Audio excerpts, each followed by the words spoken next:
Esta es la noche en el continente americano. Cuando amanece en Europa y cae la tarde en Asia.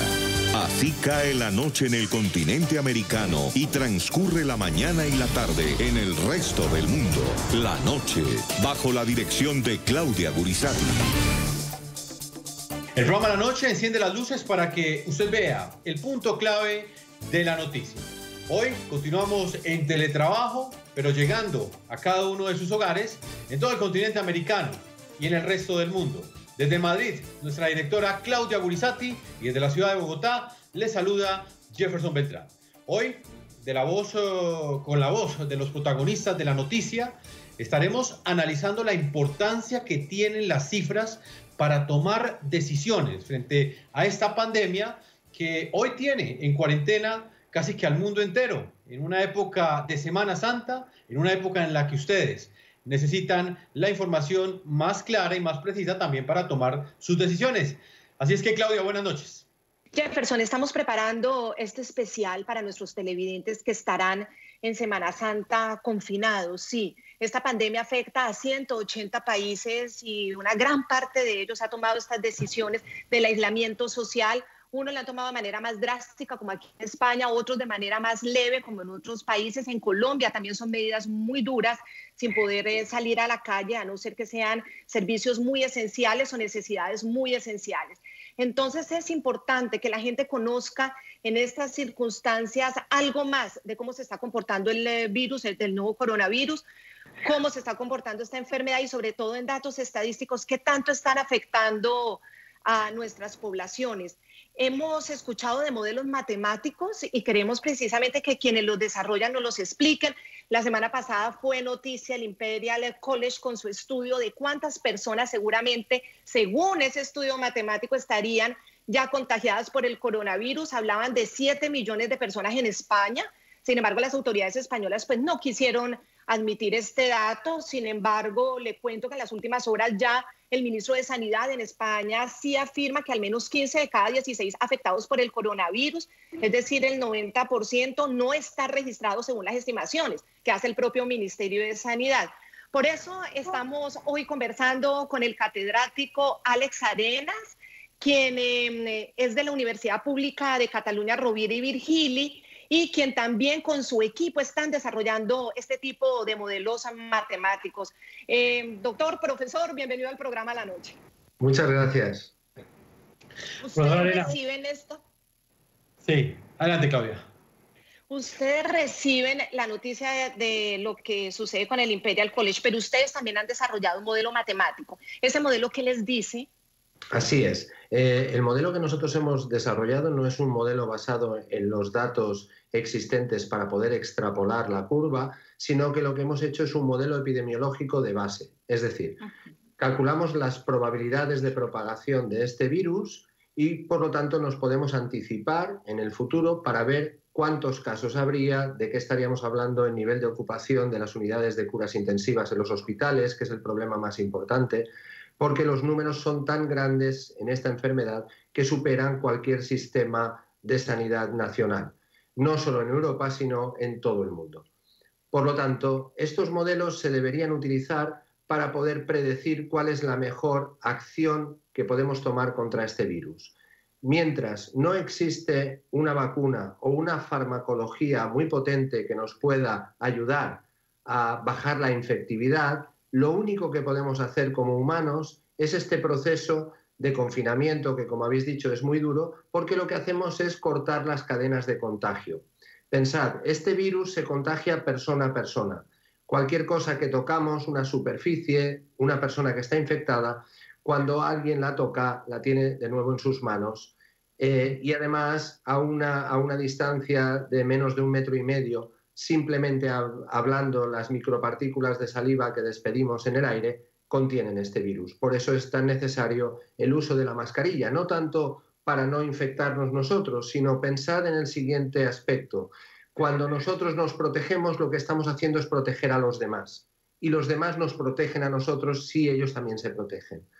Eso es muy importante porque esta enfermedad realmente es muy, muy, muy contagiosa. Es muy peligroso los casos médicos. no solo afecta a las personas mayores, hay que tenerlo muy claro y pensar que todo lo que estamos haciendo aquí en España con este confinamiento es por el bien de todos, porque si no, los números en este crecimiento exponencial son incontrolables. Existe además una buena parte de la enfermedad en lo que se conoce como casos asintomáticos, en lo que las personas no saben que están infectados, pero están infectando a la vez. Estos son los casos que hablas del Imperial College, donde estimaban que 7 millones de españoles podían estar contagiados. En ese modelo de estimación yo no sería tan radical en los números. Ellos ofrecen una horquilla en la que nos movemos entre 1,5 millones y 7 millones, ¿de acuerdo? De personas que estarían infectadas en este momento sin una sintomatología clara y sin una detección fácil. Por tanto, es muy necesario estas medidas de contención que rompen las cadenas de contagio, por eso el quédate en casa famoso, y después tener a la disposición cuanto antes sea posible una gran cantidad de test serológicos que pueden marcar si una persona está infectada o no y que permitiría que la población supiera exactamente cuál es su estado de salud y pudiera confinarse a fin y a efecto de que no propague la infección a otros. Como es tan complicado este tema de saber cuánta gente está infectada, por lo que nos comentaba, es como un virus que en el 80% está casi que silencioso, la persona ni cuenta se da que lo tiene o puede tener cierta sospecha, pero se le puede también confundir con otros síntomas. Ahí está el gran lío y es tanto así que el mismo gobierno español, por ejemplo, está admitiendo que efectivamente solo están pudiendo hacer el test a quienes llegan a hospitalizarse. Aquí en esta Semana Santa llegamos con 150.000, alrededor de 150.000 confirmaciones por test. Pero claro, toda esa masa silenciosa es la que llama la atención. ¿Ustedes han podido hacer un estimativo de este aislamiento social? ¿En qué ha podido impactar en la contención, teniendo ya esta cuarta semana de confinamiento, que es la semana de Semana Santa en el mundo? Pues sí, nosotros estimamos con el modelo que el número de infectados silenciosos, como tú hablas, estaría por encima del 1,5 millones en toda España actualmente. Lo que hemos conseguido con este confinamiento ha sido verdaderamente significativo. Hemos conseguido doblegar la curva de incidencia y ahora estamos pasando por esta zona que se conoce como el pico de la incidencia, pero ese pico es una consecuencia de nuestros actos, en este caso de nuestro confinamiento. Es decir, cuando te confinas y rompes estas cadenas de transmisión, rápidamente vamos haciendo que la curva de incidencia se aplane. Eso es el conocido flattening the curve, ¿recordáis? Seguramente habrás oído el término. Pero a partir de una restricción, esta curva ya no se aplana más, sino que se dobla y cae de una manera muy significativa. España está entrando en esta fase. Entonces estamos en lo que se denomina la fase de bajada, la cual es muy peligrosa. ¿Por qué? Porque si pudiéramos confinarnos hasta que los límites de infección fuesen muy bajos, por ejemplo, que solo se necesitaría para casos de UCI, de unidades de curas intensivas, un 10% de la capacidad hospitalaria, estaríamos hablando de una bajada de la curva que podría tener lugar hacia finales de mayo. Pero eso es un confinamiento demasiado elevado, que por otra parte pone en peligro muchas otras estructuras sociales, en particular el tejido socioeconómico. Con lo cual existe este equilibrio delicado entre intentar abrir un poquito el confinamiento, pero no pasarnos de la movilidad que nos llevaría otra vez al rebrote y a un crecimiento excesivo de la curva. En términos de metáfora, os podría decir que en todos los países lo que vamos a observar es una etapa muy dura de crecimiento, donde los casos de infección crecen, el número de afectados es muy grande y el número de muertos puede ser muy elevado. Pasamos este pico y empieza a descender, pero la población tiene que ser consciente de que el camino que hemos hecho es la mitad. La bajada de esta curva es tan peligrosa como bajar una montaña muy escarpada. Si nos resbalamos, nos matamos todos. Por tanto, es un movimiento muy preciso el que debe seguirse si se quiere abrir la movilidad laboral de nuevo. Eso es una cosa a tener muy en cuenta en todo el proceso en el que estamos inmersos para intentar aplacar esta epidemia. ¿Por qué? porque no es que el virus esté desapareciendo, es que lo hemos ralentizado, hemos forzado que no se pueda propagar, porque hemos distanciado a las personas, ¿de acuerdo? Pero en el momento que volvemos a acercarlas, el virus vuelve a actuar y por tanto los casos se volverían a multiplicar. Hasta que no tengamos una vacuna o un fármaco, como he dicho, estamos delante de una situación muy crítica en todo el mundo. Profesor Alexander Arenas, ¿esto quiere decir que mientras no haya vacuna, habrá cuarentena, habrá confinamiento? Necesariamente. Habrá confinamiento, un distanciamiento social, deberemos llevar mascarillas, deberemos llevar guantes, deberemos ir con una protección física hasta que no tengamos una solución para este maldito virus. Y eso va a afectar a nuestra vida social en unos cuantos meses. Debemos informar a la población de la realidad, no debemos entrar en mensajes confusos que haga que la gente relaje la atención y la alarma que es necesaria para poder afrontar con éxito esta pandemia.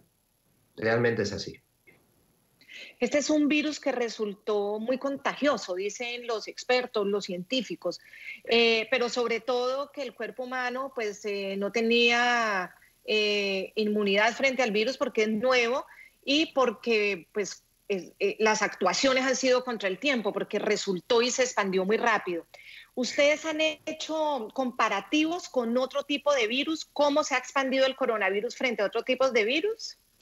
Pues en realidad no, por una sencilla razón. Como estabas comentando, este virus nos ha cogido a todos por sorpresa y las decisiones que hay que tomar son muy importantes y se tienen que tomar en muy poco tiempo. Eso hace que los gobiernos en general del mundo estén muy preocupados porque estas acciones necesariamente son muy destructivas para nuestro tejido social y económico. Parar 2 semanas un país entero es muy, muy duro. Por tanto, yo entiendo que lo que está ocurriendo es que estamos trabajando todos a contrarreloj. Los médicos desarrollando fármacos y vacunas, los sanitarios intentando cuidar a la gente infectada y el resto de la sociedad apoyando unas decisiones muy importantes y muy críticas para poder salvar la vida. Debemos entender que primero hay que salvar la vida si después queremos salvar la economía, porque sin vida no habrá economía, ¿de acuerdo? Entonces, lo que debemos intentar evitar en todos los países es que el número de muertos por esta maldita enfermedad sea el mínimo posible.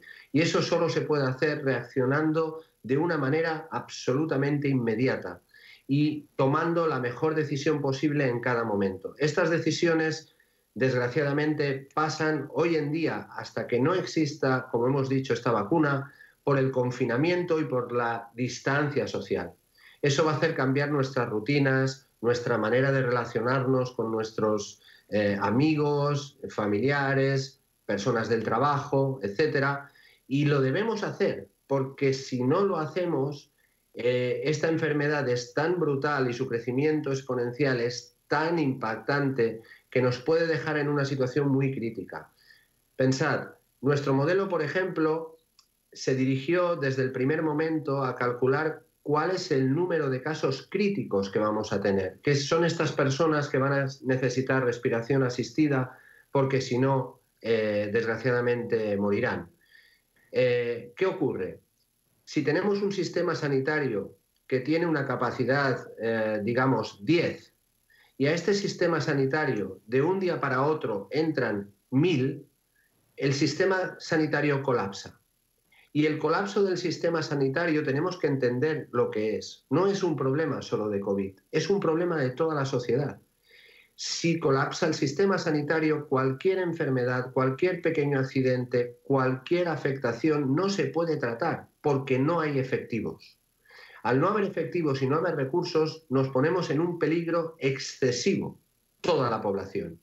Y ese es el gran peligro que estamos intentando controlar desde la modificación o corte de las cadenas de contagio en los países cuando hacemos estas contenciones tan duras. Profesor Arenas, ¿la letalidad de la enfermedad es más fuerte por el colapso sanitario o por la naturaleza de la enfermedad? Ciertamente la letalidad no es muy alta, pero es bastante más alta que el de una gripe común.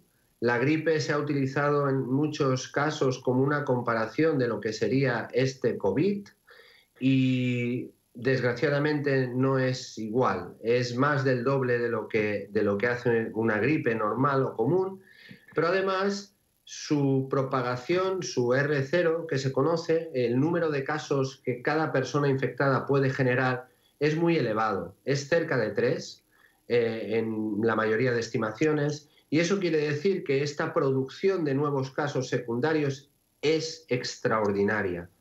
Con lo cual, la mortalidad ligada a COVID sigue siendo de aproximadamente un 2,8, un 3% de los infectados. Eso es bastante más alto que la gripe, es más del doble que la gripe común. Y además, como bien decías, si el sistema colapsa, entonces esos números se pueden disparar en cualquier sentido. Tenemos personas desprotegidas, tenemos enfermedades que no se pueden tratar, tenemos personas críticas que estarían en paralelo con los casos de COVID, compitiendo por los pocos recursos que quedan. Los sanitarios, como humanos, se infectan igual que el resto de la población, aunque vayan protegidos, ellos tienen más exposición al virus. Eso hace que los efectivos sanitarios disminuyan, con lo cual el sistema sanitario empieza a tambalearse de una manera terrible, y eso tiene unas consecuencias imprevisibles en cualquier país. Lo hemos visto ya en otros países, ha pasado en Italia de manera muy, muy dura, está pasando en España y pasará en Estados Unidos con una importancia que creo que no hemos visto jamás en el mundo. Profesor Alex, usted toca un punto que es fundamental, que es una vez la medida drástica del aislamiento social pase, porque tendrá que pasar en algún momento, la vuelta a la normalidad no va a ser tal, va a ser de una manera muy distinta a la que hasta el momento hemos concebido esa normalidad. ¿Cómo están ustedes calculando debe ser ese regreso poco a poco a las actividades, sobre todo las productivas, para que no colapse todo ese como usted mismo lo dice, tejido socioeconómico, porque también el hambre puede llegar a ser un factor terrible en estas circunstancias? ¿Cómo están ustedes previendo que debe ser ese desescalamiento desde el mundo científico y desde todas esas proyecciones que ustedes pueden hacer? Es una pregunta muy, muy interesante y muy difícil también de contestar. Pensad que aquí se necesita un trabajo muy unido entre economistas que sepan la situación particular de cada uno de los países, las bolsas de pobreza, la actividad social, la precariedad laboral o no. Todos estos aspectos son muy importantes. Como tú decías, también pueden morir gente en un esquema social en el que las clases más débiles entren en crisis económica y no tengan para comer y se produzca una catástrofe de otro estilo. Entonces, lo que estamos haciendo ahora es barajar diferentes escenarios para salir de este confinamiento e intentar activar un poquito la economía. Hay básicamente 3 escenarios posibles. Uno, que consistiría en detectar qué regiones están más afectadas y hacer que el lockdown, el confinamiento, se restringiera a estas regiones tanto como sea posible para rebajar el nivel de infección. Este es difícil porque la movilidad laboral normalmente implica entradas y salidas de centro. Trabajan allí, viven fuera de la ciudad y se desplazan a la ciudad para trabajar. Estoy hablando de los alrededores o al revés. Entonces, confinar una ciudad simplemente tampoco es fácil desde el punto de vista político y desde el punto de vista económico. Las otras 2 posibilidades consisten en un confinamiento intermitente en el que se abriría un poco la movilidad laboral durante un tiempo, hay que calcular muy bien cuántos son estos días, y se volvería al confinamiento total durante otra serie de días. Estas relaciones nos podrían activar un poquito la economía, pero seguir controlando con el freno de la contención, del confinamiento total, estos posibles escaladas, ¿no?, del número de infectados. De hecho, ustedes están en la capacidad de medirlo con esas fórmulas que realizan ustedes ahí en la Universidad Rovira y Virgilio. Es decir, ustedes tienen la capacidad de ir haciendo esos estudios de cómo ese intercalado, cómo cómo puede afectar, incrementar o disminuir los contagios? Correcto. Eso es lo que el modelo nos puede informar y entonces podemos calcular qué ritmos debería haber. Claro, pensad que el modelo supone que cuando ponemos una restricción, esta se cumple. Y parece una trivialidad, pero no lo es. ¿Por qué? Porque estas restricciones afectan a personas humanas. Y nosotros tenemos la tendencia de coger una restricción y parte de la población, muchísima parte, normalmente es muy estricta siguiendo estas directrices, pero todos sabemos que existe parte de la población a la que esta información no le llega, no le parece suficientemente peligrosa, y ese relajo en el entendimiento de las medidas puede provocar de manera muy rápida que se propague algo que tú no has previsto, porque la movilidad se debería restringir a unos valores y la gente está saltándose la disciplina y yendo a otros valores. Entonces, los modelos ahora los estamos haciendo de manera que exista una horquilla de posibilidades en el que controlar si las personas no están ejecutando de manera muy precisa las instrucciones que se les dan respecto a la movilidad laboral, poder actuar rápidamente y quizás volver a cerrar durante un poco más de tiempo. Entonces hay que calcular estos dos valores para saber en qué región nos podemos mover de la movilidad para seguir teniendo al menos bajo control a la enfermedad en términos del requerimiento sanitario que se necesitará. Y ahí... palabras, profesor, se trata de controlar el número de contagios, no de impedir que la gente se contagie, sino controlar que no se contagie tanta gente al tiempo para que no colapsen los hospitales y las clínicas. Lo has dicho perfectamente. Eso es todo lo que podemos hacer hasta ahora, porque si no disponemos de un arma, que sería una vacuna, o un fármaco profiláctico eficiente, o una protección para aquellos que se pueden infectar de algún tipo farmacológico, hasta ahora es exactamente lo que acaba de decir. Lo que estamos haciendo es controlar el número de contagios. No podemos hacer más. Dar tiempo a que ese fármaco que por lo menos disminuya la letalidad o la desaparezca, o esa vacuna se desarrolle, darle tiempo para que no haya tantas muertes y tantas personas pasando por situaciones muy graves. El cálculo de ustedes también ha sido muy interesante en cuántas vidas se han salvado por el confinamiento. Estamos en la semana número 4, ya está Semana Santa. ¿En cuánto iría ese número en estas 4 semanas? ¿O se alcanzaron a medir la tercera? ¿En cuánto iría el número de vidas que se habrían podido salvar por el confinamiento? Esa pregunta también es una pregunta difícil. Hicimos un cálculo de qué pasaría si no hubiéramos hecho el confinamiento total. Nosotros en España hemos tenido 2 semanas de confinamiento parcial, en el cual la actividad laboral todavía se permitía, pero el resto de personas que no tenían que tener una actividad laboral, estoy hablando de estudiantes, universitarios, personas jubiladas, etcétera, tenían que confinarse. Y el problema de esta enfermedad es que, aunque conocemos cómo hay que actuar, si la decisión de actuar se toma tarde, es un error, porque aquí cada minuto y cada hora son vidas. Nosotros calculamos que si no hubiéramos hecho el confinamiento total cuando lo hicimos, estaban en juego más de 5.500 vidas. Sin embargo, ese es el límite inferior. Estábamos hablando, por ejemplo, del Imperial College, y con el cálculo de Imperial College, el rango más bajo eran 5.500 personas y el rango superior eran 16.000. Eso se dice muy pronto, pero son muchas vidas que se pueden salvar con el esfuerzo de todos. Cuanto antes se haga un confinamiento total y se consiga doblegar la curva para pasar a la fase de control, muchísimo mejor. Y eso lo deberían saber todos los ciudadanos y todos los gobiernos deberían tomárselo muy en serio. Profesor Arenas, de acuerdo a estos modelos matemáticos, ¿en cuánto tiempo se ven los efectos de una cuarentena? Normalmente los efectos de una cuarentena en esta enfermedad se ven a partir de los 12, 14 días. Antes no se puede ver porque tiene una inercia. Recordad lo que decíamos de los asintomáticos, ¿no? Estas personas están infectando, cuando ya se han detectado llevan un tiempo infectando. ¿de acuerdo? Entonces, se estima que el efecto de una cuarentena total lo empiezas a ver a partir de los 12 días con claridad. Muchas veces, si se respeta muy bien y hay medidas de control precisas que detectan todo lo que pueden a nivel hospitalario de los casos que llegan y reportan, a partir de los 8 o 9 días podríamos empezar a ver cambios de tendencia.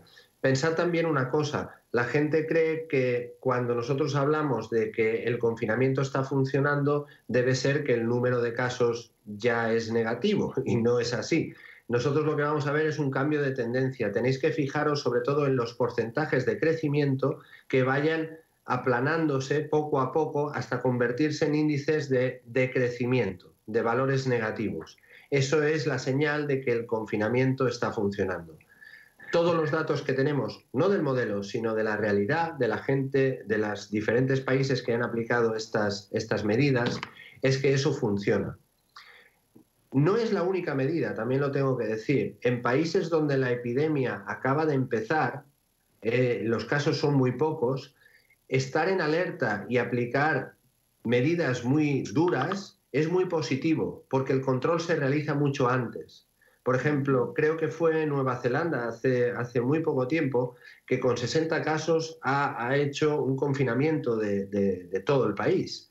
Entonces, eso es una actuación muy rápida y seguramente los valores en Nueva Zelanda van a reflejar una supresión de la epidemia muy rápida, que también es importante, porque cada vez que retardamos la actuación, los tiempos que necesitaremos para rebajar la presión del sistema sanitario y el número de infectados en general van a ser más largos. Y eso tampoco lo queremos, porque, como os he dicho antes, el confinamiento se puede mantener durante un tiempo, pero no mucho más.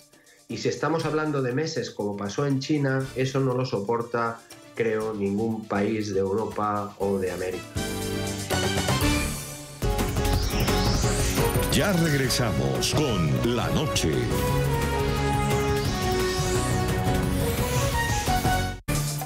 Ya para ir terminando, doctor Alex, ¿qué tan importante va a ser para ustedes como elemento para añadir al modelo y a la investigación estos test que la próxima semana comienzan a ser realizados a muchas familias, que son los serológicos, los que van a empezar a medir los anticuerpos de la gente que posiblemente ya pasó por el virus, unos con malestar y otros que ni se dieron cuenta? ¿Qué tan importante va a ser para la investigación esta tercera oleada de test?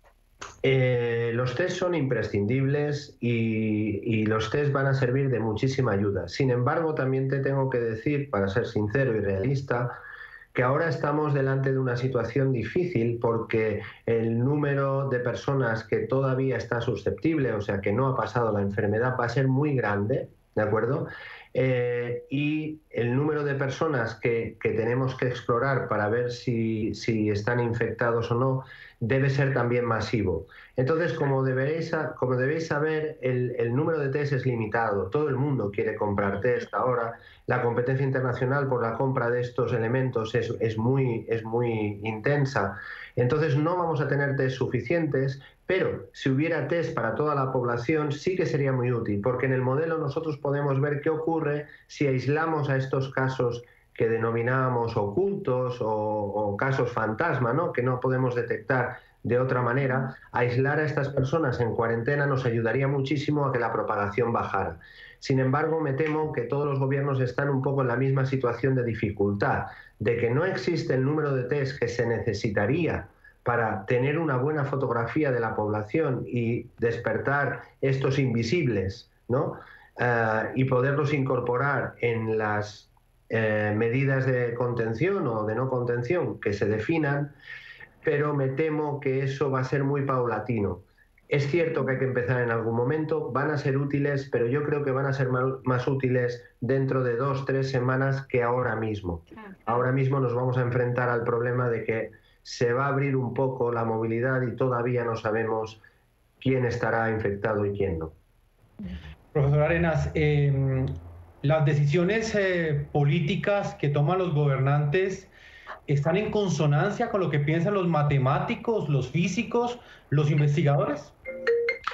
Pues la verdad es que sí, pero como te decía antes, tarde. Yo lo que he observado en esta enfermedad y en esta pandemia es que los gobiernos han pensado que era un problema sanitario, fundamentalmente. Por lo tanto, todos los médicos, todos los esfuerzos de sanidad que han sido increíbles, han tomado de alguna manera la voz al principio de la epidemia. Yo creo que cuando nos enfrentamos a una epidemia o una pandemia, lo más importante es la estrategia primero, porque no disponemos de vacuna todavía. Y ese es un trabajo que pueden efectuar muy bien los físicos y matemáticos que nos dedicamos básicamente a tener teorías para predecir, pues bueno, qué puede pasar en el futuro, de acuerdo con una cosa que es fácilmente representable, como es el contagio, la propagación, la teoría de la probabilidad, las densidades de población, la movilidad, etcétera. Por tanto, yo creo que los políticos han actuado tarde porque nos han hecho caso tarde. Ese ha sido un poco el gran error. Y para todos aquellos países que todavía estén en una fase inicial, recomiendo que se basen en la ciencia. Los gobernantes deben escuchar a los científicos. Y en este caso los científicos no son solo personas del ámbito de la salud, son físicos y matemáticos que pueden hacer modelos que pueden ser muy útiles para estas estrategias que van a tener que tomar los dirigentes. No, ustedes se convierten en luces, sin ninguna duda, en todas las semanas que seguirán después de estos días de confinamiento, después de la Semana Santa. El mundo próximo que nos espera va a ser un mundo que ni sabemos cómo lo vamos a enfrentar y cómo lo vamos a hacer. América Latina en este momento tiene algo de ventaja de tiempo. En este momento todavía los contagios no van a los niveles como por ejemplo ya se llegó aquí en Europa y los casos más dramáticos Italia o España. ¿Cuál podría ser la recomendación de científicos a tomadores de decisiones en América Latina? Pues yo diría que en América Latina, que tenéis esta ventaja, la deberéis aprovechar. Pensar que el mundo latino, igual que el mundo mediterráneo, somos gente muy familiar, gente que es mucho de estar con los amigos, es gente de tocar, es gente de besar. No tenemos una sociedad nórdica o asiática donde el contacto personal es una cosa que ya no es culturalmente aceptable o normal. Entonces tenemos... La frialdad, llamémoslo frialdad, como le decimos nosotros, en este momento conviene, ¿no? Exactamente. Entonces, las primeras medidas deberían ser de distanciamiento social porque es necesario, no porque nos vaya en la cultura. Y eso nos ha afectado mucho en el Mediterráneo, intentar que no nos afecte en América Latina. Y la segunda, las medidas de contención deben ser muy tempranas. En un país como Colombia, donde Bogotá va a ser uno de los focos infecciosos porque tenéis muchísima más actividad económica y social, hay más densidad de población y hay unas líneas de transporte que mueven a cualquiera en cualquier punto de la ciudad, puede ser muy peligroso. Los gobernantes deberían empezar a pensar qué ocurre si se confina toda la ciudad de Bogotá o a nivel de todo el país o a nivel regional, cómo se debería hacer. Nosotros estamos en contacto con investigadores de Colombia que van a empezar a utilizar pues, nuestros algoritmos, nuestros modelos. Hay una comunicación muy fluida entre América Latina y España, como sabéis, porque somos hermanos de sangre. Y eso también puede ayudar a que nuestra experiencia os sirva y podáis evitar las muertes que han ocurrido en España o en Italia teniendo esta ventaja. Pero hay que saber aprovecharla, porque dura muy poco. Y si no la aprovecháis en ese tiempo, estaremos en una situación similar. Claro, profesor. En el caso de Colombia, que usted bien conoce, como nos podemos dar cuenta, profesor Arenas, acá, Claudia, pues comenzamos en esta Semana Santa la tercera semana de confinamiento. El presidente ha alargado esa cuarentena 3 semanas más. ¿Qué define que el gobernante en este momento, el presidente, tome la decisión de alargar o no esa cuarentena, ese confinamiento por más tiempo? Hay gente que dice que tiene que mantenerse porque hay pánico, porque todos queremos salvar nuestra vida, cuidar nuestra salud, pero pues hay otras consideraciones que también deben tenerse en cuenta y me gustaría que usted me hablara de ellas.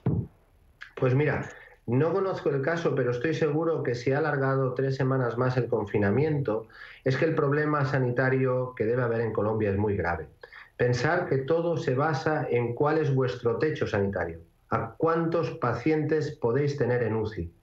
Eso es una marca que los gobernantes conocen bien y que marca el límite en el que puedes permitir no tener confinamiento o tenerlo. Si la decisión ha sido alargar el confinamiento, estoy seguro que no es una mala decisión epidemiológica.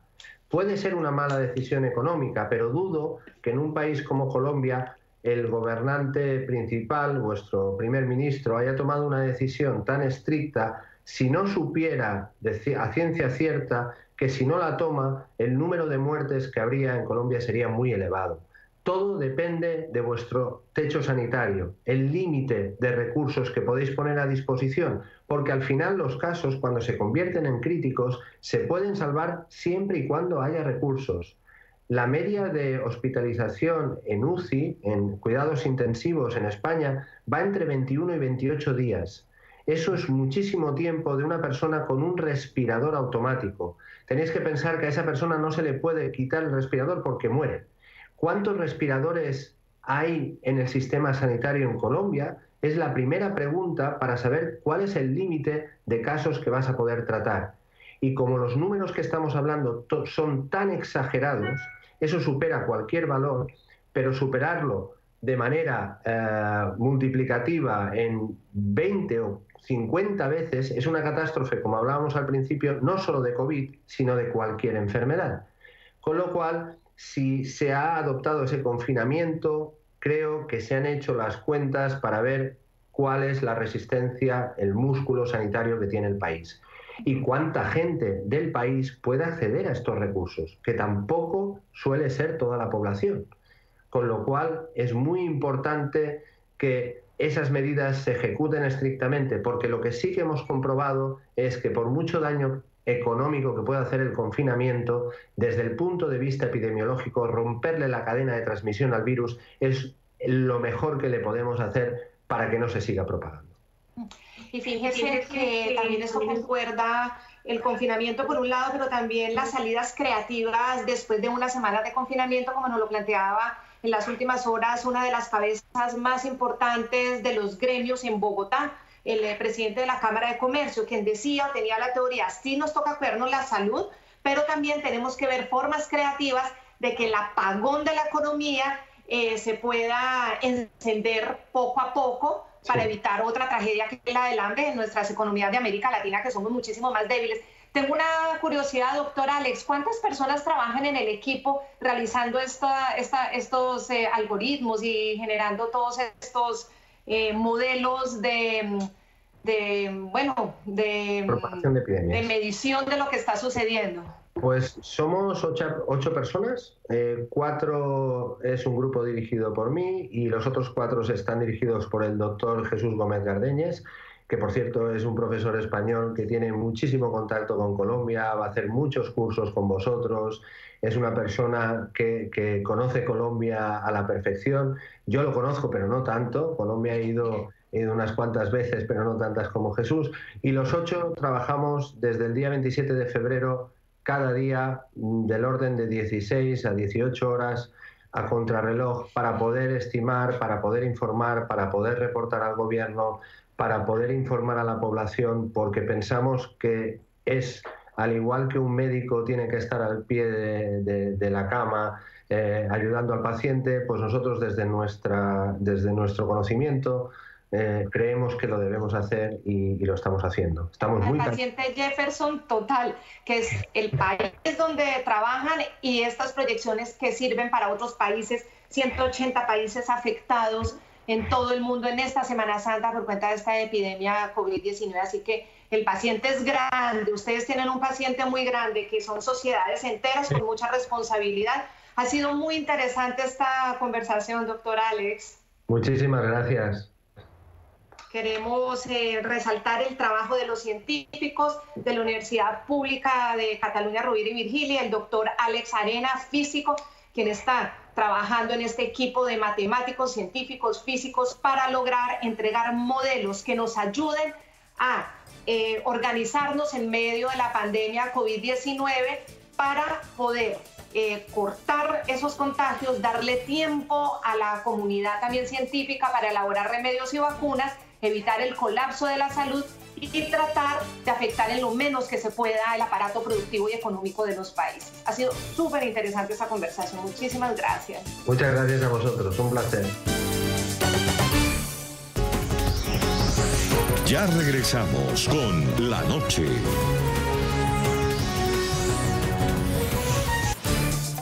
Claudia, lastimosamente el tiempo se nos ha agotado. Yo no quiero finalizar el programa sin que hablemos un poco, Claudia, sin que conversemos sobre uno de los puntos que más me llamó la atención de este análisis que hacía el profesor Arenas. Él aseguraba que mientras no exista vacuna, habrá cuarentena. Y para definir esa cuarentena es necesario tener cifras y datos precisos.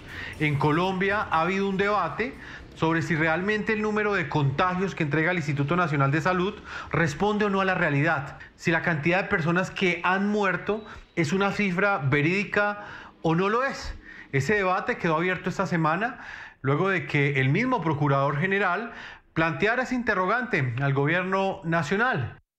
Él ha dicho que es necesario tener información clara, información verídica para tomar las mejores decisiones. Quiero preguntarte, Claudia, en Madrid, allí en España, que es uno de los principales focos del coronavirus, de este nuevo coronavirus a nivel mundial, ¿qué debate ha suscitado la forma como el gobierno ha manejado no solamente el número de contagios, sino también el número de muertos?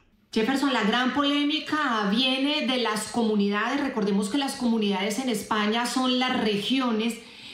Ahí los presidentes de cada comunidad, pero hay unas muy específicas, están siendo muy críticos con las cifras de fallecidos y están llamando la atención sobre el comparativo de fallecidos en los 3 primeros meses del año 2019 con los 3 primeros meses de este año 2020. Dicen que las cifras no cuadran, que son por lo menos el doble los fallecidos por coronavirus.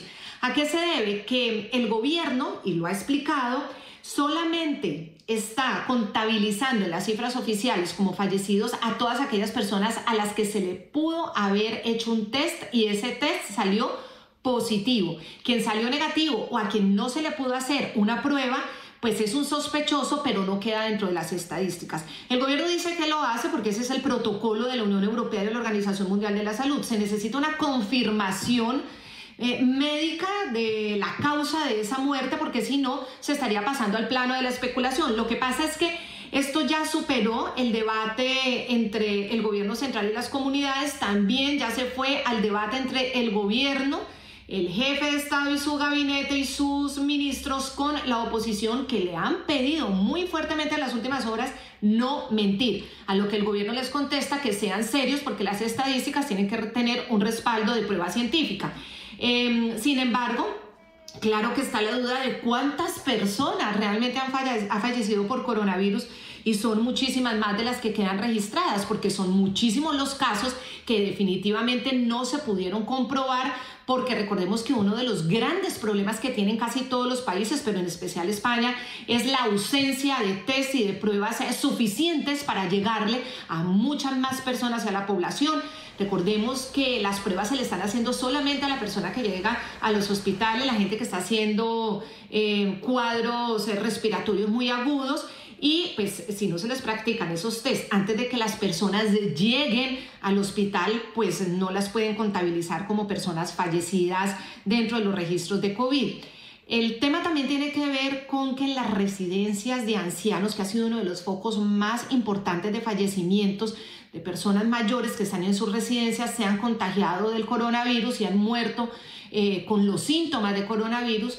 A esas residencias no están llegando las pruebas tampoco. Así que muchos de los ancianos han muerto sin tener la prueba, y a pesar de que sus familias y quienes los cuidan, el personal que los cuida, dicen que tenían todos los síntomas de coronavirus, esas personas no han sido contabilizadas dentro del gran grupo de los fallecidos. Así que la situación es compleja. Ahora, esta polémica salta de lo político y llega ya a la justicia, porque el Ministerio de Justicia ya urgió a los 4.000 registros civiles que hay en España, quienes son los que hacen la licencia de enterramiento y los certificados de enterramiento, para que entreguen desde el 14 de marzo todas las cifras de las personas que han fallecido en las diferentes comunidades.